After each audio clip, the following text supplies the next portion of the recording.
इससे पहले कि प्रेमचंद यादव के घर पे योगी जी का बुलडोजर चल जाए, आपको सच जानना पड़ेगा। इतना तो आप जानते ही हैं कि 2 अक्टूबर को सुबह सवेरे पहले प्रेमचंद यादव की हत्या कर दी गई। बाद में बदला लेने के लिए एक भीड़ सत्य प्रकाश दुबे के घर पे पहुंचती है और सत्य प्रकाश दुबे के साथ उनकी पत्नी, एक बेटा और 2 बेटी को मार डालती है। लेकिन क्या आपको पूरा सच्चाई पता है? अगर मैं आपको यह कहूं कि देवरिया में 6 नहीं 7 लोगों की हत्या हुई है, तो क्या आप मेरा यकीन करेंगे? नहीं करेंगे। लेकिन अभी जो स्क्रीन पे आपका एफआईआर का कॉपी चल रहा है, जिसमें 8 यादव, कई ब्राह्मण, कई पाल लोगों को नामजद किया गया है, साथ में 50 अज्ञात लोगों को नामजद किया गया है, यह क्या है फिर? अगर यह सिर्फ 10 बीघा जमीन हड़पने की लड़ाई है, अगर प्रेमचंद यादव के द्वारा दबिश बनाकर सत्य प्रकाश दुबे का जमीन हड़पा गया और उसी विवाद को लेकर यह घटना हुआ, तो क्या आप यकीन करेंगे? अभी तक तो कर ही रहे हैं, साथ ही यह भी यकीन कर रहे हैं आप कि यह यादव वर्सेस ब्राह्मण की लड़ाई है। लेकिन आप गलत जानते हैं। आपको यह जानना होगा कि आखिर देवरिया में क्या हुआ कि इस 2 अक्टूबर को 6 लोगों की हत्या हो गई। आपको पता है 7वां लोग कौन था? 7वां सत्य प्रकाश दुबे का एक भाई था जिसकी हत्या कर दी गई थी। इससे पहले कि मैं आगे आपको कुछ बताऊं, मैं आपको एक तस्वीर दिखाता हूं। यह तस्वीर प्रेमचंद यादव के घर के बाहर का है। साथ में मैं भी हूं, प्रशासन की भीड़ भी है और आपको पता है इस दरवाजे पे एक नोटिस चिपका हुआ है। नोटिस में लिखा है कि अगर जुर्माना नहीं भरा गया तो प्रेमचंद यादव के घर पे बुलडोजर चलेगा।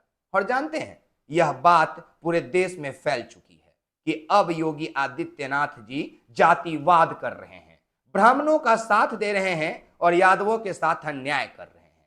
लेकिन सवाल यह है कि अगर प्रेमचंद यादव सच में गलत थे तो वहां के स्थानीय ब्राह्मणों ने उनका साथ क्यों दिया? प्रेमचंद यादव के हत्या के बाद ब्राह्मण, पाल, यादव क्यों उग्र हो गए? तो आपको मैं बताता हूं। जानते हैं, तस्वीर मैंने इसलिए दिखाया कि आपको यकीन हो कि एक्सपोज मीडिया का विकास आज खुद धरातल पे पहुंच के तहकीकात करके आया है और वो बताने जा रहा है जो आज तक किसी मीडिया ने आपको नहीं बताया। ये तो सबने बता दिया कि यह यादव वर्सेस ब्राह्मण की लड़ाई है, लेकिन क्या आपको पता है कि एक इंसानियत के नाते, एक इंसान को बचाने के लिए, एक इंसान के हत्या करने के बदले यह घटना हुआ? सुनिए क्या हुआ। कुछ वर्ष पहले सत्य प्रकाश दुबे का एक भाई था और उसकी हत्या कर दी गई थी सत्य प्रकाश दुबे के पत्नी और बेटी के द्वारा। जानते हैं क्यों? क्योंकि यह लोग धन के लालची थे।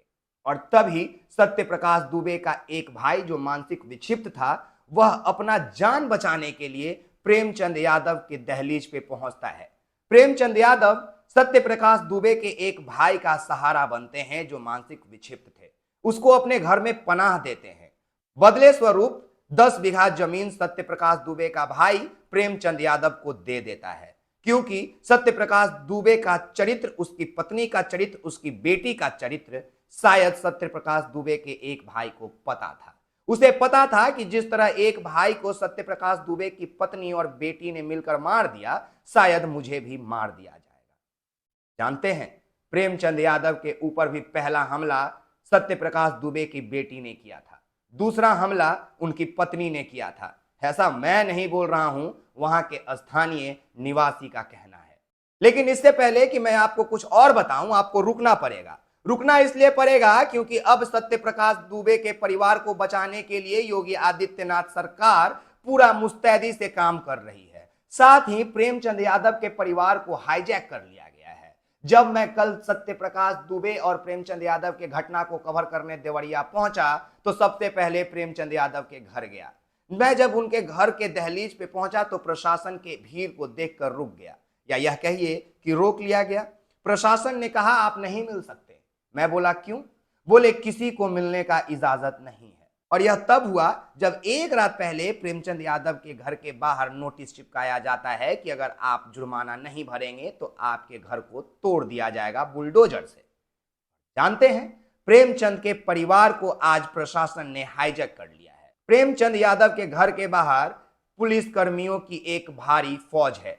प्रेमचंद यादव के घर के अंदर महिला पुलिस मुस्तैदी से उनके परिवार वालों पे नजर रख रही है कि किससे वो बात करते हैं और किससे नहीं। मैंने जब कल प्रेमचंद यादव की बेटी को फोन किया और बताया कि बिहार से आया हूं और जो मीडिया में आप जाकर कह रही हैं कि आपके आवाज को दबाया जा रहा है, उस आवाज को पूरे जोर शोर से इस देश में रखने के लिए आया हूं। पहले तो प्रेमचंद यादव की बेटी घबराई, बाद में उन्होंने कहा कि अगर आप हमसे मिलना चाहते हैं, अगर आप मेरी आवाज को उठाना चाहते हैं, तो मेरे दहलीज के बाहर बैठे पुलिस कर्मियों से इजाजत लीजिए और उनसे बोलिए कि मैं प्रेमचंद यादव के परिवार से मिलने आया हूं, शायद वो मिलने दे दें। अर्थात प्रेमचंद यादव का परिवार किससे मिलेगा और किससे नहीं, यह वहां का प्रशासन तय कर रही थी। अर्थात मीडिया में प्रेमचंद यादव की बेटियां क्या बातों को रख रही हैं, उनके परिवार किन बातों को रखते हैं, इस बातों पे निगरानी यूपी प्रशासन रख रही थी। आपको पता है, उत्तर प्रदेश प्रशासन ने प्रेमचंद के परिवार को हाईजैक कर लिया है और यह सब इसलिए कि कहीं वो सच्चाई ना सामने आ जाए, जिस सच्चाई को दबाने का अथक प्रयास उत्तर प्रदेश के सरकार के द्वारा और वहां के प्रशासन के द्वारा किया जा रहा है। क्योंकि जिस जमीन के लिए 1 साल पहले प्रशासन के लोगों ने आकर मीटिंग कर समझौता करवा दिया हो, उसी 10 बीघे जमीन के लिए 1 साल बाद 2 अक्टूबर को गांधी जयंती के दिन 6 हत्याएं कैसे हो जाती है। अब आप आगे सुनिए। बात यहां पे यह है कि प्रेमचंद यादव ने सत्य प्रकाश दुबे के भाई को सहारा दिया था, पनाह दिया था, क्योंकि सत्य प्रकाश दुबे की पत्नी और बेटी ने मिलकर पहले ही सत्य प्रकाश दुबे के एक भाई को मौत के घाट उतार दिया था, जमीन के ही विवाद को लेकर, क्योंकि वो उनके जमीन को हड़पना चाहते थे। जब सत्य प्रकाश दुबे का एक भाई जो मानसिक विक्षिप्त था, उसको लगा कि अब मौत उसके सर पे भी मंडरा रही है, तो वो जन सेवा करने वाले प्रेमचंद यादव के घर पे पहुंच जाते हैं। प्रेमचंद यादव उनको पनाह देते हैं और यहीं पे सत्य प्रकाश दुबे को ये बात खटक जाती है। बात ये खटक जाती है कि आखिर मेरा 10 बीघा जमीन, जिसके लिए मैंने पहले भी एक भाई को मार दिया है, दूसरा भाई कैसे किसी और को जाके वो दान में दे सकता है। दरअसल वो 10 बीघा जमीन जिसको प्रेमचंद यादव अपना बता रहे थे, वो सत्य प्रकाश दुबे के भाई ने उनको दिया था जान बचाने के बदले, क्योंकि प्रेमचंद यादव ने उनको पनाह दिया था। अब आगे सुनिए। बुलडोजर की तैयारी इसलिए की जा रही है क्योंकि उत्तर प्रदेश में योगी आदित्यनाथ का सरकार है, रामराज का सरकार है और योगी आदित्यनाथ कभी नहीं चाहेंगे कि उनका एक जो वोट बैंक है वो खराब हो। तभी तो इस उत्तर प्रदेश में कभी हेमंत यादव की हत्या पे कोई बात नहीं किया। शालिनी यादव जो बस्ती में पहले बलात्कार का शिकार हुई और उसके बाद उसकी मौत हुई, उसके लिए बुलडोजर नहीं निकला, लेकिन प्रेमचंद यादव के लिए बुलडोजर निकालने के लिए तैयारी कर ली गई है। दरअसल वहां पे राजनीति हो रहा है, सच्चाई को दबाने का प्रयास किया जा रहा है और पूरे देशवासियों को इस सवाल का जवाब नहीं मिल रहा है कि आखिर ये जाति का लड़ाई है, आखिर ये यादव वर्सेस ब्राह्मण की लड़ाई है, तो फिर ब्राह्मण, पाल, यादव और 50 अज्ञात लोग क्यों पहुंच जाएंगे। तो बात यहां पे यह है कि जब सुबह सवेरे अपने मोटरसाइकिल से प्रेमचंद यादव जाते हैं अपने जमीन की तरफ, तो वो पहुंचते हैं सत्य प्रकाश दुबे के घर पे किसी बात को लेकर, और वहीं पे सत्य प्रकाश दुबे की बेटी उनके सर पे पीछे से वार करती है, दूसरा वार उसकी पत्नी करती है और उसके बाद उनका गला रेत कर चेहरे को कूच कर मार दिया जाता है। डेड बॉडी उनके दरवाजे पे मिलती है, उनके गली में मिलती है और जब पूरे गांव वालों को यह पता चलता है तो प्रेमचंद के समर्थक में लोग खड़े होते हैं, क्योंकि उन गांव वालों को यह पता था कि सत्य प्रकाश दुबे अपने भाई को पहले ही मार चुका है। सत्य प्रकाश दुबे धन का लालची है। सत्य प्रकाश दुबे अपने दूसरे भाई को भी मार देता अगर प्रेमचंद यादव उसको पनाह नहीं देते। जानते हैं, भीड़ ने इंसानियत का काम किया है। भीड़ ने यह सहने का काम नहीं किया कि उसके सामने किसी समाज में सेवा करने वाले लोगों को, जो जाति और धर्म से उठकर लोगों का मदद करता है, उसकी हत्या, निर्मम हत्या, निर्मंस हत्या कर दी जाए। जब प्रेमचंद यादव के डेड बॉडी को भीड़ देखती है तो वो उग्र होती है और भीड़ को तो पहले से ही पता था कि सत्य प्रकाश दुबे का परिवार कैसा है। तभी तो उनकी 2 बेटियों को, उनके एक बेटा को, उनकी पत्नी को और सत्य प्रकाश दुबे को भीड़ अपना शिकार बनाती है। वरना आज तक आप खुद सोच के देखिए कि क्या कभी कोई ऐसा खबर निकल के आया है कि जहां पे एक परिवार में एक मौत के बदले किसी 3 महिलाओं की हत्या कर दी जाए और 2 पुरुष की हत्या कर दी जाए। यह शायद पहली दफा है, क्योंकि देखिए, सत्य प्रकाश दुबे 1, उनका बेटा 2, एक पत्नी 3 और 2 बेटियां 5 और एक प्रेमचंद यादव 6, यानी 6 हत्याओं के बारे में हम जान रहे हैं।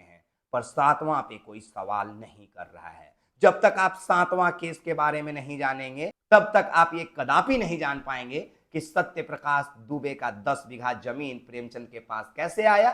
सत्य प्रकाश दुबे की एक बेटी जो ससुराल में थी जब घटना हुआ था, उसने जो एफआईआर किया है उसमें यादव, पाल, ब्राह्मण और 50 अज्ञात लोगों को नामजद क्यों किया है। यही सवाल था कि अगर प्रेमचंद यादव जातिवाद था तो समूचे जाति, समूचे गांव के लोग उसके समर्थन में क्यों खड़े थे। और बाकी की कहानी तो आप जान ही रहे हैं कि प्रशासन अब प्रेमचंद यादव के परिवार को हाईजैक कर लिया है। उससे कौन मिलेगा कौन नहीं मिलेगा यह प्रशासन तय करती है। अगर कोई राजनीतिज्ञ लोग उसके पास जाते हैं मिलने के लिए, सिंपैथी जताने के लिए, तो दरवाजे के गेट के पास बुलाकर उनके परिवार वालों को मिलने दिया जाता है। प्रशासन उनको घेर कर रखती है। वो क्या कहते हैं क्या नहीं कहते हैं ये बड़ी ध्यान से सुनती है, क्योंकि तमाम वीडियोस में आपने एक बात सुना होगा प्रेमचंद की बेटी के द्वारा कि मेरे आवाज को दबाया जा रहा है। कोई हमसे बयान तक नहीं ले रहा है, कोई पुलिस प्रशासन हमसे ये नहीं पूछ रहा है कि हत्या आपके घर में हुई है तो आपको किससे इंसाफ लेना है। सभी के सभी लोग हमें दोषी करार दे दिए हैं। और जानते हैं, राजस्थान से चल के करनी सेना दुबे जी के यहां पहुंच जाती है, हिंदुवादी संगठन दुबे जी के यहां पहुंच जाती है, उत्तर प्रदेश के विधायक दुबे जी के बचे हुए बेटा को लेकर अपने गिरफ्त में चले जाते हैं, दुबे जी के परिवार से मिलने उत्तर प्रदेश के उप मुख्यमंत्री आते हैं, दुबे जी के परिवार को सरकारी नौकरी देने की बात की जाती है। लेकिन जरा सोचिए कि क्या प्रेमचंद यादव के परिवार में कोई अनाथ नहीं हुआ? क्या प्रेमचंद यादव की हत्या नहीं हुई? और जो प्रेमचंद यादव खुद पहले मर गया, वो कैसे 5 लोगों को मार सकता है? यहां पे प्रेमचंद यादव कहां पे दोषी हुए? जो पहले मर गया वो कैसे किसी 5 को मार सकता है, या कैसे वो किसी भीड़ को उग्र कर सकता है किसी के घर पे हमला करने के लिए? बाकी आप एक्सपोज मीडिया देख रहे हैं। मेरा नाम विकास राज है और जानते हैं आप क्यों देख रहे हैं? क्योंकि हम यह सवाल करने का हिम्मत रखते हैं कि अगर सत्य प्रकाश दुबे के परिवार को नौकरी मिलेगा तो प्रेमचंद यादव के परिवार को नौकरी क्यों नहीं मिलेगा? अगर सत्य प्रकाश दुबे के परिवार को इंसाफ मिलेगा तो प्रेमचंद यादव को इंसाफ क्यों नहीं मिलेगा? अगर सत्य प्रकाश दुबे के परिवार को भीड़ ने मारा तो एक मरा हुआ प्रेमचंद यादव आखिर उस भीड़ को कैसे उग्र करेगा? बाकी आप एक और बात जानते हैं, इस देश में यादवों को धर्म से नहीं जोड़ा जाता, यादव को हिंदू नहीं माना जाता। यहां पे अगर आप यादव हैं तो आप पहले से जन्मजात दोषी हैं, और अगर आप ब्राह्मण हैं तो फिर तो आप पूजनीय हैं। तभी तो आज तमाम हिंदूवादी संगठन डेरा डाले हुए दुबे जी के यहाँ, करनी सेना पहुंचती है और यादव को टारगेट पे लिया जाता है। अखिलेश यादव यादवों के समर्थन में खड़े होते हैं, अर्थात प्रेमचंद यादव के समर्थन में। और सबसे बड़ा सवाल कि अगर 10 बीघा जमीन हड़प के रखा था सत्य प्रकाश दुबे का प्रेमचंद यादव ने, तो 1 साल पहले जब प्रशासन पहुंचकर सुलह कराई थी तो उस दरमियान सत्य प्रकाश दुबे के द्वारा एफआईआर करवाया क्यों नहीं गया? उस दरमियान प्रेमचंद यादव को गिरफ्तार क्यों नहीं किया गया? उस दरमियान प्रेमचंद यादव से जमीन को छीनकर सत्य प्रकाश दुबे को प्रशासन ने क्यों नहीं दिया? क्या वो इंतजार कर रहे थे कि 6-6 लोगों की जब हत्या हो जाएगी तो इन तमाम जमीनों को वजह बनाकर हम इस पूरे उत्तर प्रदेश के जमीन पे कब्जा कर लेंगे, अर्थात वोट बैंक की रोटी सेक लेंगे और योगी आदित्यनाथ एक बार फिर से मुख्यमंत्री बन जाएंगे? तभी तो आज दुबे परिवार के साथ तन मन धन और बुलडोजर लेकर योगी आदित्यनाथ खड़े हैं।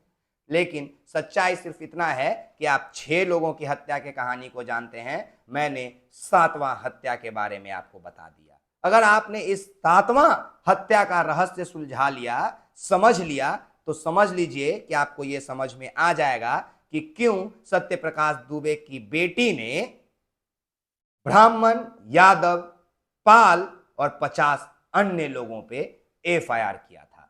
बाकी एक बात तो तय है कि अगर इस बार प्रेमचंद यादव के घर पे बुलडोजर चलेगा तो उत्तर प्रदेश के सरकार माननीय योगी आदित्यनाथ के लिए उनके ताबूत में आखिरी कील साबित होगी। जय हिंद, जय बिहार, धन्यवाद। उम्मीद आप हमसे करते हैं सच दिखाने का, तो हम आपको दिखाएंगे, हम आपको बताएंगे, उन सभी सवालों के जवाब हम आपको देंगे जो आपके मन में उठते हैं। बाकी यह यादव वर्सेस ब्राह्मण की लड़ाई बिल्कुल भी नहीं है। यहाँ पे इंसानियत, सामाजिक न्याय की लड़ाई लड़ने वाले प्रेमचंद यादव के फेवर में खड़े होकर भीड़ ने जो घटना को अंजाम दिया है उसमें भेद नहीं होना चाहिए। इंसाफ प्रेमचंद यादव को भी मिलना चाहिए, उनके परिवार को भी नौकरी मिलना चाहिए, और जितना दोषी सत्यप्रकाश दुबे का परिवार है उतना ही दोषी प्रेमचंद यादव का भी परिवार है। और अगर एक परिवार में हत्या हुई है तो दूसरे परिवार में भी हत्या हुआ है। और ये तो हमारा कानून भी कहता है ना कि एक हत्या का सजा भी अगर उम्र कैद और फांसी है तो 100 हत्या का भी सजा उम्र कैद और फांसी है। तो जितना दोषी सत्यप्रकाश दुबे उतना दोषी प्रेमचंद यादव। लेकिन इस पूरे कहानी के बाद आप किसको दोषी मानेंगे, आप हमें जरूर बताइए।